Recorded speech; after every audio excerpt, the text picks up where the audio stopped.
অহা ৩ আগষ্টৰ পৰা আমি অৰুণোদয় আঁচনি পুনৰ আৰম্ভ কৰিম।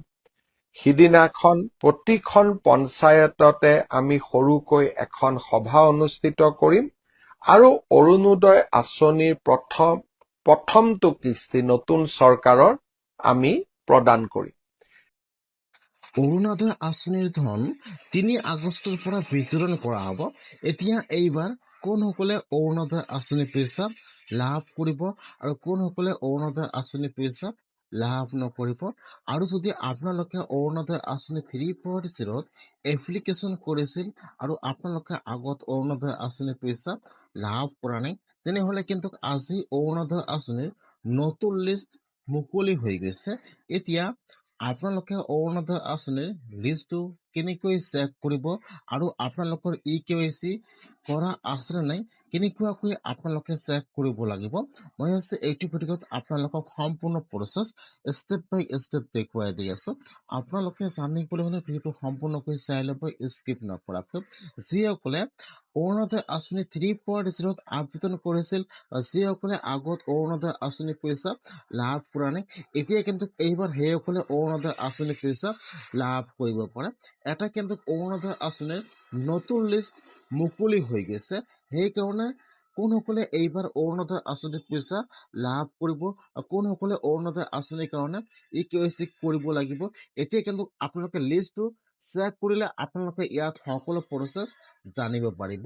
এতিয়া আপোনালোকে অৰুণোদয় আঁচনিৰ লিষ্টটো ক'ত পাব, কেনেকৈ চেক কৰিব লাগিব, সম্পূৰ্ণ প্ৰচেছ চাই লওক, দেখুৱাই দি আছো।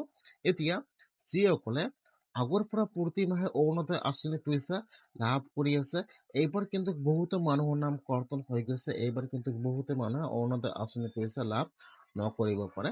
এইটো হৈছে কিন্তু অৰুণোদয় আঁচনিৰ নতুন লিষ্ট। ইয়াত কিন্তু আপোনালোকৰ ডিটেইলছ সম্পূৰ্ণ দিয়া আছে, আপোনাৰ ডিষ্ট্ৰিক্টৰ নাম, ব্লকৰ নাম, পঞ্চায়তৰ নাম, ভিলেজৰ নাম, ইয়াত আপোনালোকৰ ফুল নেম দিয়া আছে, আপোনাৰ গাৰ্জিয়ান নেম দিয়া আছে, ইয়াত আপোনালোকৰ ডিটেইলছ সম্পূৰ্ণ দিয়া আছে। কথা হ'ল যে এতিয়া আপোনালোকে অৰুণোদয় আঁচনিৰ লিষ্টটো ক'ত পাব, মই কিন্তু আপোনালোকৰ সুবিধাৰ কাৰণে লিষ্টটো মোৰ ডিছক্ৰিপশ্যনত দি দিছোঁ বা লিংকটো দি দিছোঁ। আপোনালোকে ডাইৰেক্ট হোৱাটছএপত আহি আপোনালোকে লিষ্টটো অপেন কৰি আজিয়ে চেক কৰক যে আপোনালোকৰ লিষ্টত নামটো আহিছে নে অহা নাই। ইয়াত কিন্তু যিসকলে অৰুণোদয় আঁচনি 3.0 আবেদন কৰিছিল, যিসকলৰ নাম আগত চিলেকশ্যন হোৱা নাই, ইয়াত কিন্তু সকলো নাম এড হৈ আছে। এতিয়া আপোনালোকে লিষ্টটো অপেন কৰিব, লিষ্টটো অপেন কৰি তাৰপিছত আপোনালোকে ইয়াত আপোনালোকৰ নামটো চাৰ্চ কৰি চাই ল'ব যে আপোনালোকৰ লিষ্টত নামটো আহিছে নে অহা নাই। ইয়াত আপোনাৰ ডিটেইলছ যিহেতু সম্পূৰ্ণ দিয়া আছে, আপোনালোকৰ ফোন নম্বৰটোৰ পৰা ডিটেইলছ সম্পূৰ্ণ দিয়া আছে। এতিয়া আপোনালোকে লিষ্টটো অপেন কৰি ফাৰ্ষ্ট আপোনালোকৰ নামটো ইয়াত চেক কৰিব যে আপোনালোকৰ নামটো লিষ্টত আছে নে নাই। যদি আছে আপোনালোকে এইফালে চাব দিয়া আছে, এইফালে চাব দিয়া থাকিব ইয়েছ আৰু ন। যদি এইফালে চাব দিয়া আছে ইয়েছ, তেনেহ'লে কিন্তু আপোনালোকৰ KYC ভেৰিফাই আছে আৰু আপোনালোকে KYC কৰিব নালাগে। আৰু যদি এইফালত ন থাকে, তেনেহ'লে কিন্তু আপোনালোকে আপোনাৰ পঞ্চায়তত যাব লাগিব, তাত যাই আপোনালোকে আৰু আপোনালোকৰ আধাৰ কাৰ্ড আৰু ডকুমেণ্ট জমা কৰিব লাগিব অৰুণোদয় আঁচনিৰ KYC কৰিবলৈ হ'লে।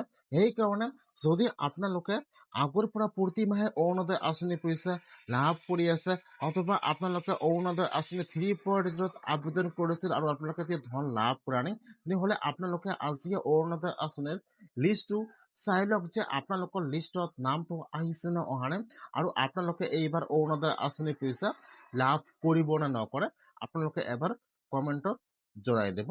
সেইকাৰণে আপোনালোকে আজি অৰুণোদয় আঁচনিৰ লিষ্টটো চেক কৰক। মই কিন্তু আপোনালোকৰ সুবিধাৰ কাৰণে হোৱাটছএপৰ লিংকটো মোৰ ডিছক্ৰিপশ্যনত দি দিছোঁ, ডাইৰেক্ট ক্লিক কৰক আৰু লিষ্টটো অপেন কৰি আপোনালোকে আজিয়ে চাই লওক যে আপোনালোকৰ লিষ্টত নামটো আহিছে নে অহা নাই।